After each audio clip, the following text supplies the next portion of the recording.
Hello students, welcome to Adarsh English classes. आप लोगों का आप ही के चैनल में एक बार फिर से स्वागत है।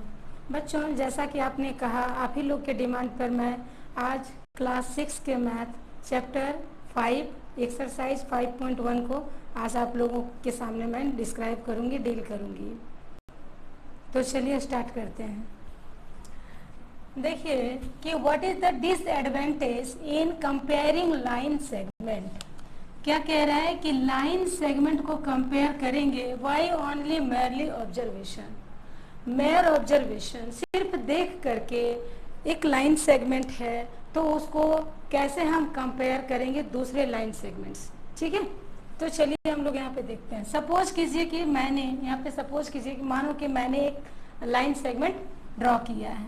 ये मैंने एक लाइन सेगमेंट ड्रॉ किया है। ठीक है, अब अगर इससे सिर्फ देख करके अगर हम एक और मैंने ड्रॉ कर दिया, सवाल आपका कह रहा है कि इस लाइन सेगमेंट को कैसे कंपेयर करेंगे सिर्फ देख करके, ऑब्जर्वेशन करके, सिर्फ ऑब्जर्व करके। तो सिर्फ ऑब्जर्व करेंगे तो हम लोग क्या देखते हैं कि अरे एक ही जैसा तो है, कहाँ कुछ है ज्यादा इसमें। बट जब हम इसको by the help of scale major करेंगे तब हम फाइंड होगा। सपोज कीजिए कि ये 5 सेंटीमीटर का था, ये कितना का था, ये 5 सेंटीमीटर का था। लेकिन जब हमने स्केल से मेजर किया तो पता चला कि ये कितना है, 5.1 सेंटीमीटर है। तो जो थोड़ा सा जो डिफरेंस होता है ना, वो आंखों से देख करके नहीं पता चल पाता है। इसीलिए हम लोगों को by the help of scale की मदद से मेजर करने से ये पता चलता है। ये सिर्फ एक समझाने वाला क्वेश्चन है आपके चैप्टर में। आइए अगला वाला देखते हैं।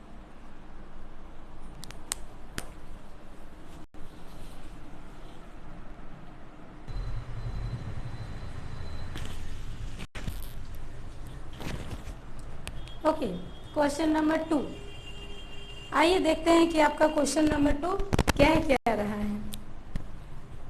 Why is it better to use a divider than a ruler? Divider अच्छा क्यों है रूलर के कंपैरिजन में।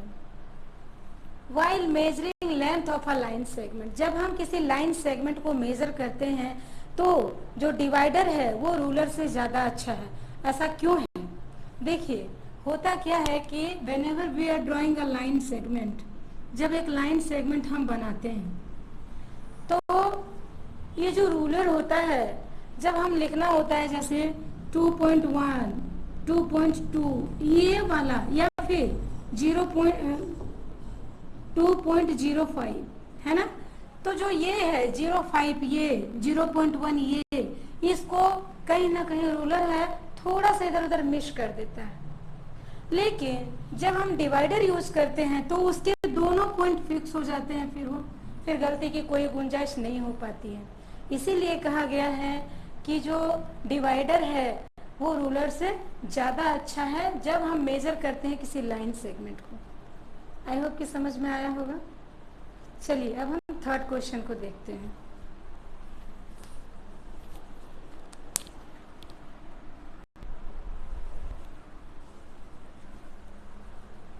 Now we are talking about question number 3। Question number 3 में क्या कह रहा है समझिएगा कि ड्रॉ एनी लाइन सेगमेंट से A B, take any point C lying in between A and B. एक लाइन सेगमेंट लीजिए जो कि ए बी पर कहीं पर होगा। So measure the lengths of A B, B C and A C, और सबको मेजर करना है। उसके बाद पूछ रहा है कि is A B is equal to A C plus B C. ठीक है, तो सबसे पहले हम क्या करेंगे, एक लाइन सेगमेंट ड्रॉ कर ही लेते हैं। ठीक है, तो ये देखिए हमने एक लाइन ड्रॉ किया है।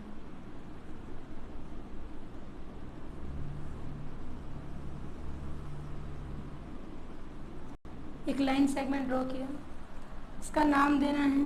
सपोज कीजिए ये है, इट विल बी बी। तो सी, ए और बी भी सी कहीं पे लाइन करेगा, यानी एक पॉइंट सी है जो आएगा ही आएगा। अब आपसे कह रहा है कि ए बी जो है वो ए सी और सी बी के इक्वल है क्या, पूछ रहे हैं। तो सपोज कीजिए कि अगर सीबी की लंबाई हम रखते हैं 7 सेंटीमीटर, मेजर करके 7 सेंटीमीटर रखते हैं, और एसी की हम रखते हैं 5 सेंटीमीटर।